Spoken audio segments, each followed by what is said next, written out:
আমার প্রাণপ্রিয় বন্ধুরা, কেমন আছো তোমরা? তোমাদের জন্য নতুন একটি রোমান্টিক গল্প নিয়ে আসলাম। আশা করি তোমাদের ভালো ও মজা লাগবে। আর ভিডিওটিতে লাইক করে চ্যানেলটি সাবস্ক্রাইব করে দিও। তাহলে চলো মূল গল্প চলে যাই। এই যে, আপনি কিন্তু আমাকে আমার অনুমতি ছাড়া টাচ করবেন না। মানে কি বুঝলাম না? বুঝতে হবে না। আপনি আমাকে টাচ করবেন না। করলে কিন্তু আমি কান্না করব। ওকে? তাও কান্না করতে হবে না। এখন একটু সরে বসেন, আমি ঘুমাবো। এভাবে বিছানার মাঝখানে বসে থাকলে আমি ঘুমাবো কিভাবে? শোনেন, আমি আপনার 5 বছরের ছোট। তাই আমাকে আপনি বলবেন না। আমাকে আপনি তুমি করে বলবেন। আর আমি আপনাকে আপনি করে বলবো। কেন এমনটা হবে? হয় দুজনে তুমি বলবো, না হয় আপনি। দেখুন, কথা না শুনলে কিন্তু কান্না করব। কি আজব, কথায় কথায় কাঁদতে হবে নাকি? না, আগে বলেন রাজি কিনা।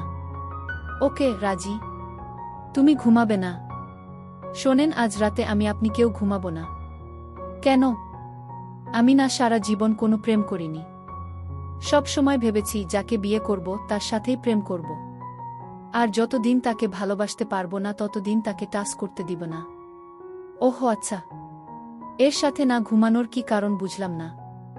আপনি আজ ঘুমাবেন না? আজ সারা রাত আপনার সাথে গল্প করব। কি গল্প? আমার বরকে নিয়ে আমি যত স্বপ্ন দেখছি সেই গল্প। এমা, আমি না আজ খুব ক্লান্ত। কাল গল্প করি। না, আজকেই। আপনি ঘুমালে কিন্তু আপনার গায়ে পানি ঢেলে দিব। কয় কি, এই শীতের রাতে? না থাক, তার চেয়ে বরং গল্প করি। বলো, কি বলবে? আপনি তো আচ্ছা বোরিং মানুষ। কথা বলতেও পারেন না ঠিকভাবে। আমার নাম জিজ্ঞেস করেন। ওহো আচ্ছা, তোমার নাম তো রাইসা, তাই না? আরে ধুর, এভাবে কি কেউ জিজ্ঞেস করে? তাহলে কিভাবে জিজ্ঞেস করে? বলবেন তোমার নাম কি।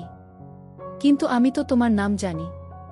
ইহ, আপনাকে কিন্তু যা বলতে বলছি তাই বলেন। ওকে, তোমার নাম কি? আমি রাইসা। কিসে পড়ো? অনার্স 2 বর্ষ। আর কি? ধুর ছাই, কি বোরিং মানুষ আপনি। আবার কি করলাম? ওকে, আপনার প্রশ্ন করতে হবে না। আমি নিজে থেকেই বলছি। জানেন, আমার সব ফ্রেন্ডরা রিলেশন করত। কিন্তু আমি করতাম না। কেন? কারণ আমি আমার বরের দুষ্টু মিষ্টি বউ হতে চাইছি সব সময়। কি রকম? আমি সব সময় চাইছি আমার সব ভালোবাসা আমি আমার বরকে দিব। আর ওকে খুব জ্বালাবো। কি রকম? জানেন, আমার চাহিদাগুলো খুব সামান্য। আমার বাড়ি, গাড়ি, ভালো পোশাক, দামি ফার্নিচার কিছুই চাই না। তাহলে কি চাই? রোজ সকালে আপনি যখন অফিসে যাবেন তখন আমার কপালে একটা চুমু দিবেন। আর দুপুরে খাবার আগে যেখানেই থাকেন আমাকে একটা কল দিবেন। না হলে আমি না খেয়েই থাকব। ওকে দিব। আর অফিস থেকে ফেরার সময় আমার জন্য চকলেট, আইসক্রিম, ফুচকা কিছু না কিছু আনতে হবে। আর যদি কখনো ভুলে যান তবে আবার বাইরে পাঠাই দিব। ওকে আনব।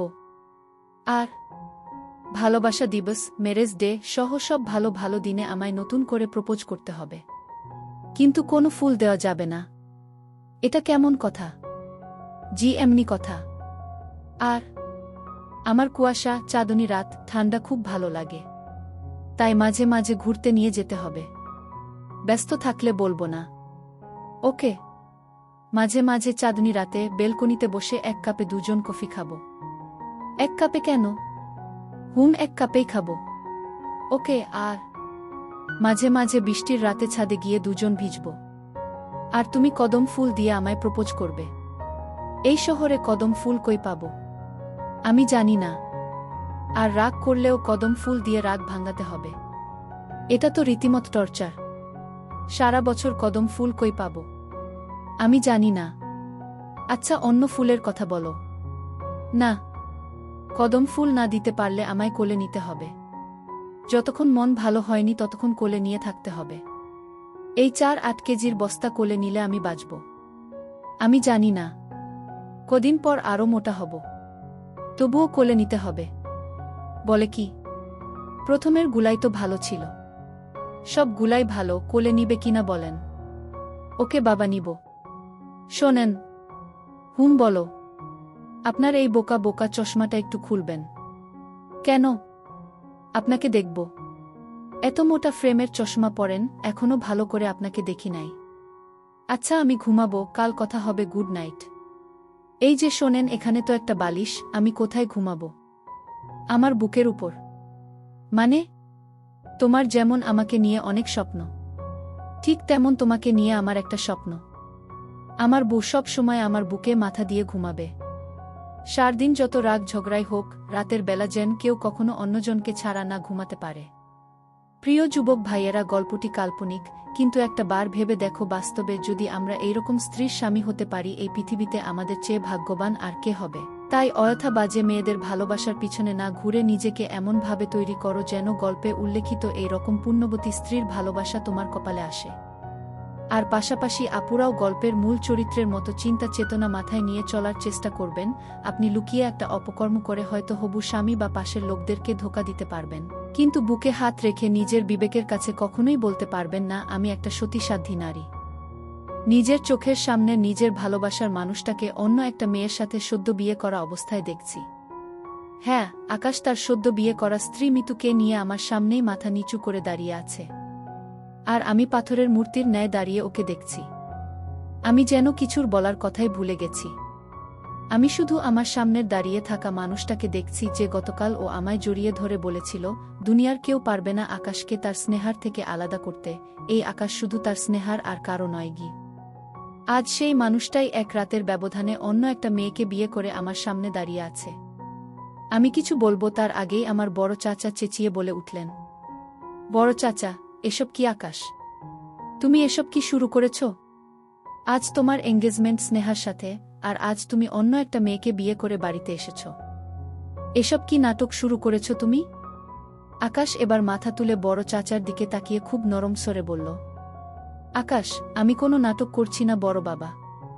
আমি মিতুকে ভালোবাসি, তাই মিতুকে বিয়ে করেছি। আমি স্নেহাকে ভালোবাসি না, তাই ওকে বিয়ে করতে পারবো না বলেই আমি আমার ভালোবাসা আমার মিতুকে বিয়ে করেছি। আকাশের কথা শুনে সবাই অবাক, আর তার থেকে বেশি অবাক হয়েছি আমি এটা শুনে যে আকাশ আমাকে ভালোবাসে না, সে মিতুকে ভালোবাসে। তাহলে এই 4 বছর সব কি ছিল? নাটক, সব মিথ্যা অভিনয় ছিল। আকাশের মা আকাশের দিকে তেড়ে গিয়ে ওর গালে পর পর 2টা থাপ্পড় মারল আর নানা অকথ্য ভাষায় গালাগাল দিতে থাকলেন। এক পর্যায়ে আকাশ চিৎকার দিয়ে বলে উঠল, আকাশ, মা তুমি আমাকে কোনো মেয়ের জন্য মারছ? যেই মেয়ে জন্মের পর নিজের মাকে খেয়েছে, যেই মেয়েকে তার নিজের বাপ পরিচয় পর্যন্ত দেয় না, এমন একটা মেয়ের জন্য তুমি আমাকে মারছ? হে মা, তুমি জানো না যে এই মেয়ে কতটা চরিত্রহীন? এই মেয়ে ছেলেদের সাথে শুধু ধোলাধুলি করে। জানি না কত ছেলের সাথে ওর সাথে সম্পর্ক আছে।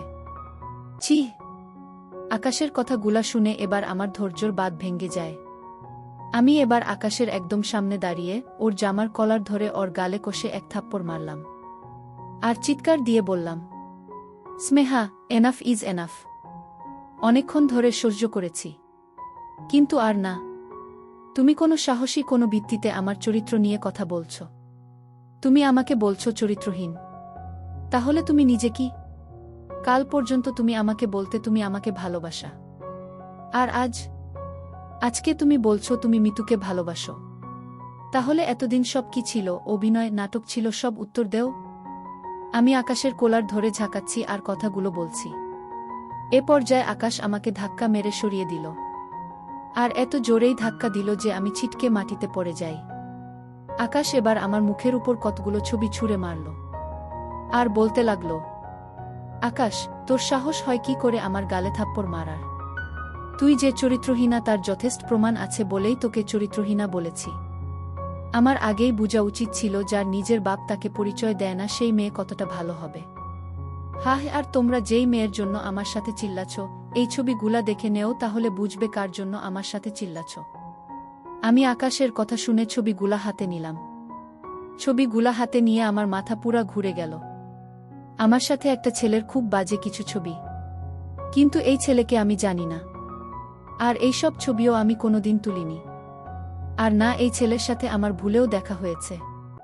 মেজ কাকি আমার হাত থেকে ছবিগুলা নিয়ে দেখে বলতে লাগল, মেজ কাকি, ছিহি ছিহি দেখছো তোমরা?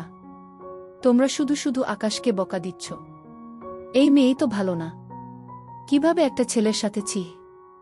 দেখেন ভাইজান, দেখেন, যেই মেয়েকে আপনারা সব ভাই মাথায় তুলে রাখতেন, আজ সেই মেয়ে আপনাদের মান সম্মান সব ধুলোয় মিশিয়ে দিয়েছে। কাকির কথা শুনে সবাই ছবিগুলা হাতে নিয়ে দেখে অবাক। বড় বাবা ঠাস করে সোফায় বসে পড়লেন। বড় মা তাকে গিয়ে সামলালেন। মেজ কাকাও হতাশ চোখে তাকালেন আমার দিকে। সেজো কাকা ঠায় হয়ে আছেন, আর আমি একদম চুপ করে বসে আছি। হঠাৎ গালে একটা থাপ্পড় পড়ল। আমি তাকিয়ে দেখি আকাশ হাঁটু ভোর করে আমার দিকে তাকিয়ে আছে। আমার দুই গাল জোরে চিপে ধরে বলল, আকাশ, আমাকে থাপ্পড় দিয়েছিলি না? নে, ফেরত দিয়ে গেলাম তোর থাপ্পড় তোকেই। আর কোনোদিন যেন তোকে আমার সামনে না দেখি। আমি পাল্টা কোনো আর জবাব দেব তার আগেই দেখলাম আমার চোখের সামনে সব ঝাপসা। এরপর আর কিচ্ছু মনে নেই। আমি রুবাইদা ইসলাম স্নেহা। সি শেষ করে সদ্য কলেজে উঠেছি। আমার নিজের বলতে আমার চাচারা আর ফুপিরা ছাড়া কেউ নেই। আমার মা আমার জন্মের সময় মারা যান। শুনেছি অতিরিক্ত রক্তক্ষরণের কারণে মায়ের মৃত্যু হয়। আমার বাবা আমার মাকে খুব ভালোবাসতেন। প্রেমের বিয়ে ছিল তাদের। মা যখন কনসিভ করে তখন থেকেই অনেক কমপ্লিকেশন দেখে দিয়েছিল মায়ের প্রেগন্যান্সিতে। বাবা বলেছিল তার এখন বেবির দরকার নেই, কিন্তু মায়ের আমাকে চাই, তাই মা বাবার কথা শুনেনি। যখন ডেলিভারির পর বাবা জানতে পারল মা মারা গেছে, সেদিন আমার মুখ একটা বার দেখার বদলেই আমাকে অপয়া বলে দূরে করে দিলেন। আমার সব দায়িত্ব তিনি ফেলে তিনি চলে গেলেন সিডনিতে। তখন আমি দুধের শিশুকে আমায় দেখবে এইসব চিন্তা করে আমার বড় চাচা আমায় তার মেয়ে করে নিলেন। নিজের মেয়ের পরিচয় দিলেন আমায়। আমার বাবারা 4 ভাই 1 বোন।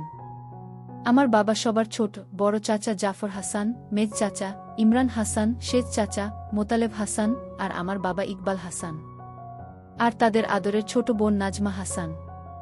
আমার বড় চাচার ঘরে 2 মেয়ে, মেজ চাচার ঘরে 1 মেয়ে 1 ছেলে, শেষ চাচার ঘরে 2 ছেলে, আর আমার বাবার ঘরে আমি। যেহেতু বাবা আমাকে নিতে নারাজ, তাই বড় চাচাই আমাকে আপন করে নিলেন। তিনি আর চাচি আমায় বড় করলেন। আমিও তাদের বড় বাবা বড় মা ডাকি। তাছাড়া আমার অন্য ভাই বোনরাও তাদের এটাই ডাকে। এত কিছুর পরেও আমি কোনোদিন বাবার আদর পাইনি। বাবাকে একবার সামনাসামনি দেখিনি। দেখব কি করে, বাবা তো আসেইনি আর বাংলাদেশে। এভাবেই আমি বড় হতে থাকলাম। আমার বড় বাবার 2 মেয়ে ঋতু, নিতু আমাকে খুব ভালোবাসে। কোনোদিন মনেই করেনি আমি তাদের এক মায়ের পেটের বোন নই।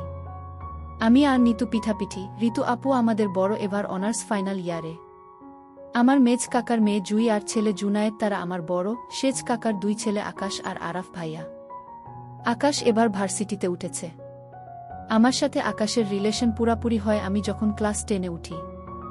এর আগে আকাশ আমার মাঝে অতটাও মেলামেশা হতো না। আরাফ ভাইয়া দেশের বাহিরে কানাডাতে থাকেন। বছরে একবার দেশে আসেন। কানাডাতে তিনি তার স্টাডি শেষ করেছেন। তিনি একজন প্রফেশনাল ডাক্তার। আমার আর আকাশের কথা আকাশ নিজেই বাড়িতে জানায়। বাড়ির সবাইও তাতে সায় দেয়। তারাও চায়নি বাড়ির মেয়ে বাহিরে যাক। তাই বড় বাবা রাজি হয়ে যান। সেজ বাবাও রাজি থাকেন। আকাশের ইচ্ছেতেই আজ আমাদের এঙ্গেজমেন্ট রাখা হয়েছিল। আজ সকাল পর্যন্ত সব ভালো ছিল, কিন্তু হঠাৎ করেই সব এলোমেলো হয়ে গেল। আকাশ যাকে বিয়ে করেছে মিতু, সে আমার ক্লাসেই পড়ে। খুব বেশি একটা পছন্দ করত না মিতু আমায়। কেন তা আমার জানা ছিল না, কিন্তু আজ এই মিতুই আমার ভালোবাসার মানুষটার স্ত্রী ভাবতেই অবাক লাগছে। মাথায় কারো শীতল স্পর্শে ক্লান্ত চোখ দুটো মেলে তাকালাম। দেখলাম বড় বাবা আমার মাথায় হাত বুলিয়ে দিচ্ছে। আমিও আবেশে চোখ বন্ধ করে নিলাম। বাবা মায়ের স্পর্শে এক আলাদা ভালোলাগা আছে, যা সন্তানের হাজার মন খারাপের ওষুধ হতে পারে। আমি চোখ বন্ধ রেখেই বললাম, বাবাই রাগ করে আছো আমার উপর? সবার মতো তুমিও কি মেনে নিলে ওই ছবিগুলা সত্যি?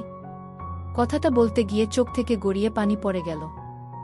বাবাই খুব যত্নে পানি মুছে দিয়ে কপালে একটা চুমু দিয়ে বলল, বাবাই, আমি জানি আমার মেয়ে কোনোদিন কোনো খারাপ কাজ করতেই পারে না। আমার মাটা তো একদম লক্ষ্মী মেয়ে। আর কোনো ছেলে কি পারে তার মায়ের উপর রাগ করে থাকতে? বাবাইয়ের কথাগুলো শুনে কান্নার মাঝেও মুখে হাসি ফুটে উঠল। এই দুনিয়ায় বাবাই মাই আছে আমাকে এত ভালোবাসে। আমি বাবাইয়ের হাত ধরে কেঁদে দিয়ে বললাম, বাবাই, বিশ্বাস করো বাবাই, আমি এমন কিছু করিনি। আমি ওই ছবির ছেলেটাকে চিনিও না পর্যন্ত। তাহলে তার সাথে আমি কিভাবে বলেই আবার কান্নায় ভেঙে পড়লাম। বাবাই আমার মাথায় হাত বুলিয়ে দিচ্ছে আর আমাকে শান্ত করছে। বাবাই, শান্ত হো মা, এভাবে কাঁদিস না। বাবাই, মা আছি তো তোর পাশে, আমরা ঠিক সত্যটা বের করে আনব। এখন তুই উঠে কিছু একটু খেয়ে নে মা, সেই বিকালে জ্ঞান হারিয়েছিস, এখন জ্ঞান ফিরল তোর, আমি তো ভয়েই পেয়ে গিয়েছিলাম। নে মা, ওঠ। বাবাইয়ের কথায় ঘড়ির দিকে তাকিয়ে দেখি রাত 9টা বাজে। এতক্ষণ জ্ঞান হারিয়েছিলাম আমি। এবার নিজের দিকে তাকালাম, বিকালের সেই জামাটাই গায়ে। আমি বাবাইয়ের দিকে তাকিয়ে বললাম, না বাবাই, আমি এখন খাবো না, আগে আমি ফ্রেশ হব, তুমি মাম্মাকে বলো খাবার পরে দিতে গু। বাবাই